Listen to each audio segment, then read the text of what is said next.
Madame, Monsieur, bonsoir. Bienvenue dans Question Éco. Au menu ce soir, la FES Smart Factory. Cette dernière vient de voir le jour. Premier projet du genre au Maroc parce que durable. Une zone industrielle durable et surtout ultra connectée. Son objectif, booster la dynamique économique dans la région Fès-Meknès. Région qui abrite, rappelons-le, 11% des chômeurs du royaume, notamment chez les jeunes et les diplômés. Comment la FES Smart Factory répond-elle aux besoins économico-sociaux de la région? Le président de l'université euroméditerranéenne de Fès, une des parties prenantes du projet, le professeur Moustapha Bousmina, répondra à nos questions et répondra à d'autres questions relatives à l'enseignement au Maroc. Bienvenue à tous.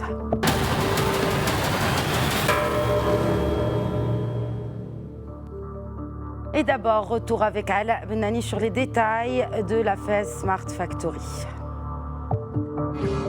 104 millions de dirhams, c'est le montant investi pour la future zone industrielle de Fès. Objectif, améliorer la productivité et les performances environnementales et sociales par la mise à profit des concepts de l'industrie 4.0. Fès Smart Factory sera composé d'espaces dédiés aux services de transfert de technologie, d'ingénierie, d'innovation et de recherche et développement. La nouvelle zone industrielle comprendra notamment un incubateur, un accélérateur de start-ups, des sociétés d'ingénierie et des entités de recherche et développement et recherche technologique.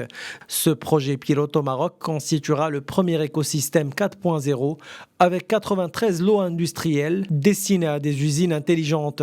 S'étendant sur une superficie de 11 hectares, la future zone industrielle dédiée à l'innovation accueillera des porteurs de projets, start-ups, sociétés d'ingénierie et entités de recherche et développement. À terme, elle devra générer plus de 5 milliards de dirhams d'investissement et permettra la création de 5000 emplois directs hautement qualifiés.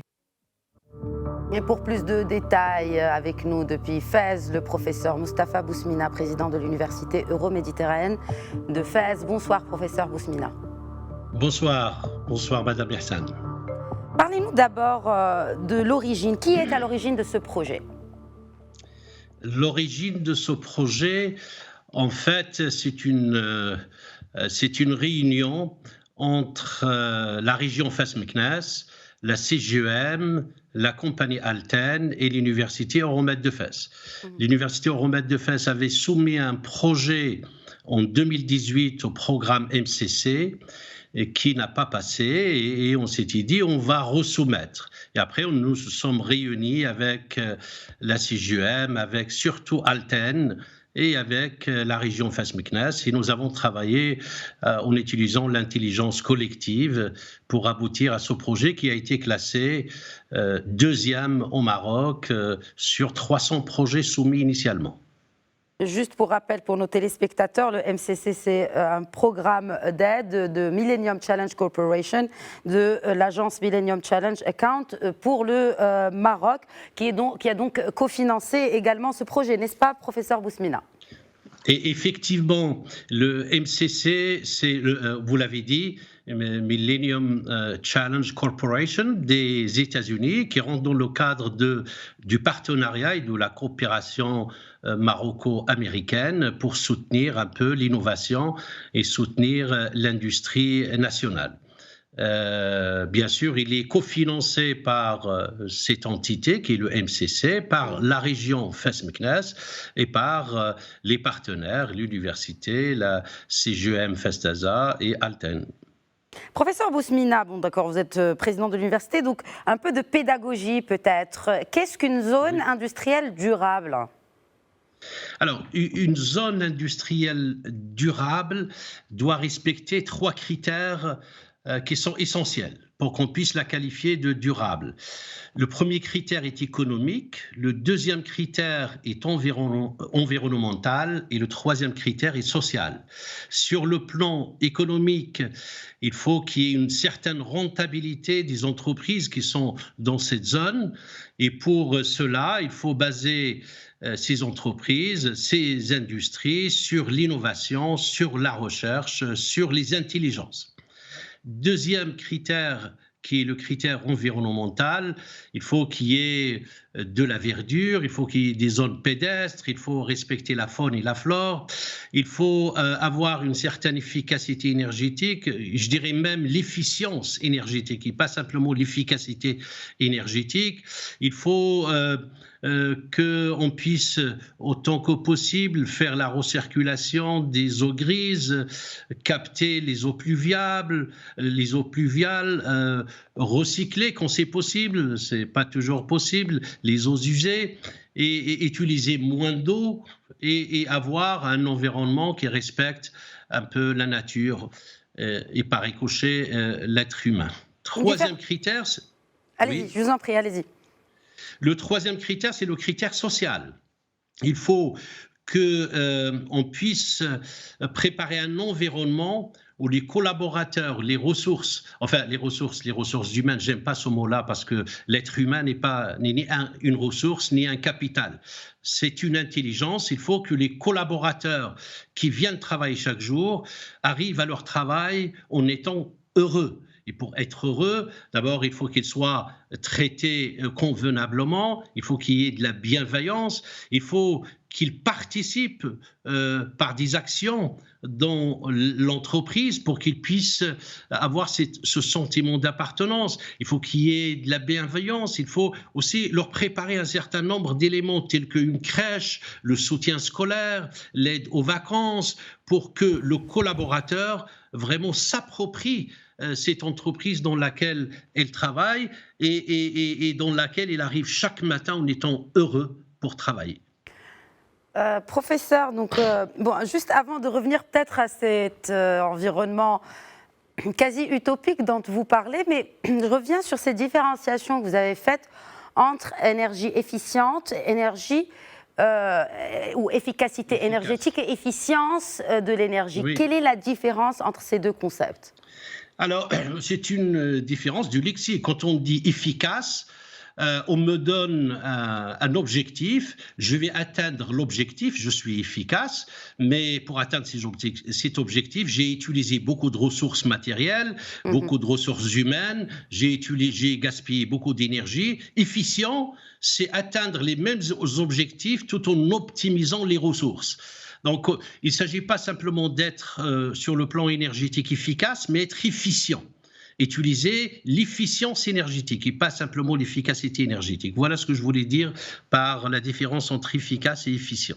Et parlons à présent de cet environnement dont vous évoquiez l'excellence il y a quelques instants. Selon vous, comment ce projet, n'est-ce pas, de la FES Smart Factory, ou à quel point répond-il aux besoins de la région, notamment justement en termes de besoins socio-économiques, mais aussi universitaires ? Alors, il faut préciser que le projet FES Smart Factory n'est pas simplement pour la région. Bien sûr, il part de la région. On va faire le proof of concept dans la région. Comme disent les mathématiciens, il faut démontrer le théorème, mais il est fait pour tout le Maroc. Par après, on aimerait l'irriguer, le copier sur tout le Maroc. Pourquoi ? Parce que le Maroc s'est inscrit dans une ouverture de son économie. On a un certain nombre d'entreprises qui sont relocalisées ou délocalisées au Maroc, qui utilisent un certain nombre de sous-traitants. Ici, ces sous-traitants ne se mettent pas tout de suite à l'industrie, au concept 4.0, que je pourrais expliquer si vous le voulez bien. Bien sûr, allez-y. Alors, l'industrie 4.0, pourquoi 4 ? Pourquoi 0 ? C'est après la première révolution industrielle, qui était la révolution de la vapeur, la machine à vapeur, la deuxième révolution qui est la révolution électrique, la troisième révolution qui est la révolution informatique qui a permis d'automatiser un certain nombre d'appareillages, et la quatrième révolution, c'est l'utilisation de plusieurs technologies en même temps, à la fois l'intelligence artificielle, les big data, la réalité virtuelle, l'impression 3D, plus l'efficacité énergique, tout ça en même temps pour trois choses. Améliorer la qualité des produits. Deuxième chose, améliorer la productivité des entreprises. Troisième chose, améliorer leur compétitivité dans un monde où il y a une compétition assez féroce. Je peux donner des exemples précis si vous le voulez bien. Par exemple, j'ai une entreprise, j'ai des machines qui fabriquent un certain produit. Si je veux introduire un tout petit peu d'intelligence qui ne coûte pas cher, je vais introduire un certain nombre de capteurs pour que la machine puisse produire mieux, Mhm. produire peut-être 24 sur 24. C'est aussi bien pour la machine, pour la maintenance. Vous savez, en termes de maintenance, il y a 3 types de maintenance. Il y a la maintenance curative, la machine tombe en panne et après je vais essayer de la réparer. La maintenance préventive, je vais faire changer un certain nombre de pièces pour qu'elle ne tombe pas en panne. Et puis il y a la maintenance préventive. Je vais faire des simulations sur la machine je vais analyser les données, je vais mettre beaucoup de capteurs pour que la machine ne tombe pas en panne. Et quand elle tombe en panne, j'ai déjà prévu les pièces qui vont remplacer la pièce manquante qui est dysfonctionnelle Oui, dans la machine. je me permets de vous interrompre justement par rapport au remplacement des ressources humaines, même si vous n'appréciez pas trop le terme. Mais qu'en est-il justement de la formation de ces personnes-là qui seront à même d'accompagner cette transformation digitale dont vous parlez, professeur Bousmina, et que vous vantez les mérites? Vous avez raison, ça pose un problème de ressources humaines. Ça pourrait même poser un problème de chômage, il faut le dire. Mais nous sommes dans une évolution industrielle. On ne peut pas rater le train qui est en marche. Il y a un certain nombre de métiers qui ont disparu. Si à l'époque on avait dit les limeurs de couteaux, on va maintenir les emplois pour les limeurs de couteaux, on ne serait pas allé très loin. Il faut de la formation, il faut de l'intelligence, il faut que la formation professionnelle s'implique dans cela, car il s'agit d'une combinaison de technologies. Nous aurons besoin tout le temps de l'intelligence manuelle, des femmes et des hommes qui savent travailler avec la main, mais ils seront aidés par une machine, ils seront connectés à une machine. C'est ce qu'on appelle de la cobotique, et pas simplement de la robotique. La cobotique, c'est-à-dire l'interaction homme-machine. C'est une révolution qui est en marche et le Maroc doit prendre le train maintenant. Sinon, il va être toujours relégué à des pays qui aspirent à un certain développement. Et quid justement des cursus universitaires à même de répondre, professeur Bousmina, aux exigences futures en matière d'employabilité avec toutes ces transformations que vous venez de nous citer? Bien sûr. Alors, je vous donne l'exemple de notre université. Nous avons ouvert la première formation, la première école d'ingénieurs, non seulement au Maroc, mais sur tout le continent africain, complètement dédiée à l'intelligence artificielle, où les gens étudient les big data, la réalité virtuelle, l'intelligence artificielle, plus toutes les technologies digitales. Il faut qu'il y ait des formations sur ce côté-là. Nous avons aussi, et sans prétention aucune, je m'excuse de dire je ou bien nous, mais nous avons à l'Université Euromède de Fès la plus grande plateforme d'impression 3D au pays, 60 machines sur l'impression 3D, sur tout type de matériaux. Et désormais, nous fabriquons nos propres machines. Et nous avons une start-up qui est en train d'être créée pour exporter vers l'Afrique. Voilà des formations vraiment je dirais, adaptées, en plus des formations de soft skills, de professional skills, de civil skills, tout cela, l'apprentissage. Oui. Alors, par exemple, pour le projet Fès Smart Factory, il y a eu cette synergie entre, bien sûr, les collectivités territoriales, le secteur privé, à travers la CGEM, bien naturellement, et l'université, donc l'université Euromède. Comment cette synergie s'opère-t-elle? Est-ce qu'elle est élargissable comme l'exemple de ce projet sur le reste du Maroc et avec aussi des universités marocaines publiques?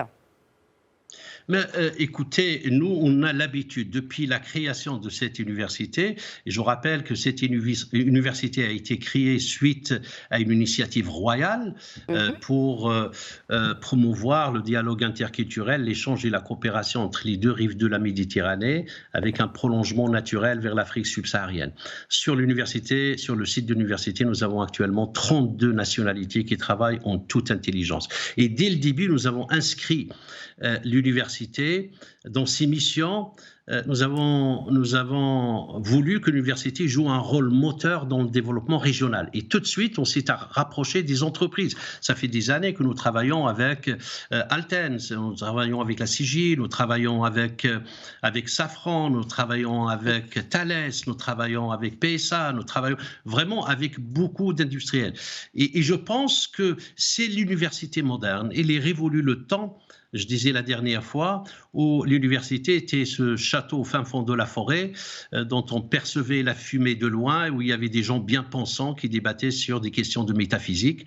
Bien sûr, nous avons besoin toujours de la philosophie et nous en faisons à l'université. Mais l'université, il est désormais par la cité, pour la cité, au service de la cité. Nous l'appelons d'ailleurs dans notre université University, C-I-T-Y, pour dénoter cette relation ombilicale qu'il y a entre l'université et le développement économique et social, non seulement de notre région, mais de notre pays.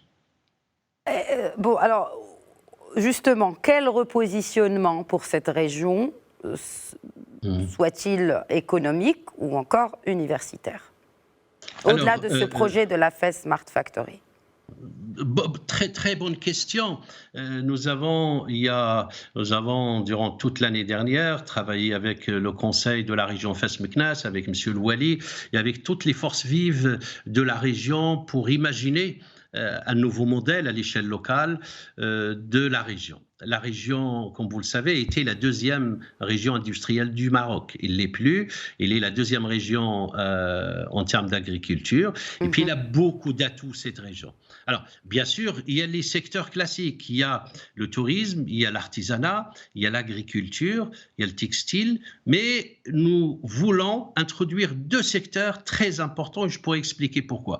Le secteur du digital, de l'ingénierie digitale et d'intelligence artificielle.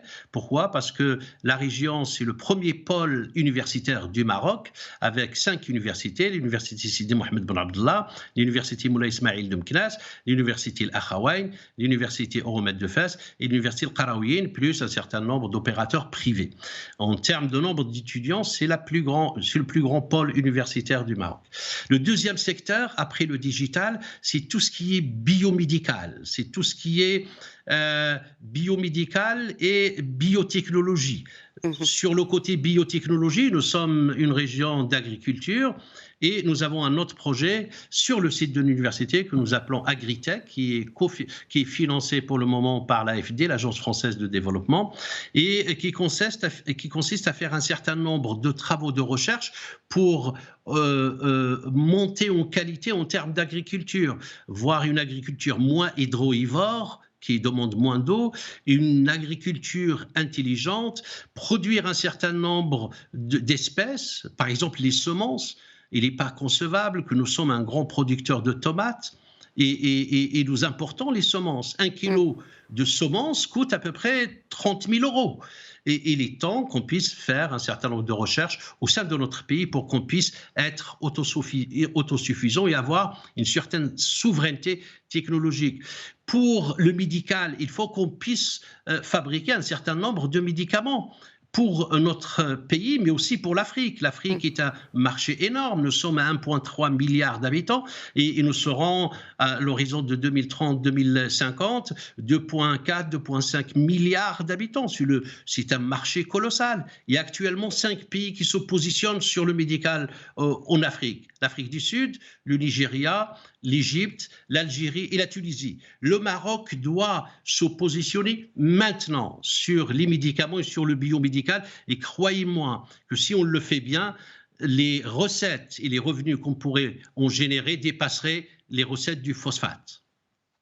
D'ailleurs, nous en parlions dans l'une des émissions de cette semaine par rapport à cette production locale des médicaments, notamment, n'est-ce pas, après cette crise pandémique que nous sommes en train de vivre, n'est-ce pas, par rapport au coronavirus. Pour terminer, peut-être, je voudrais qu'on évoque, puisqu'on parle de coronavirus, donc on évoque l'enseignement à distance.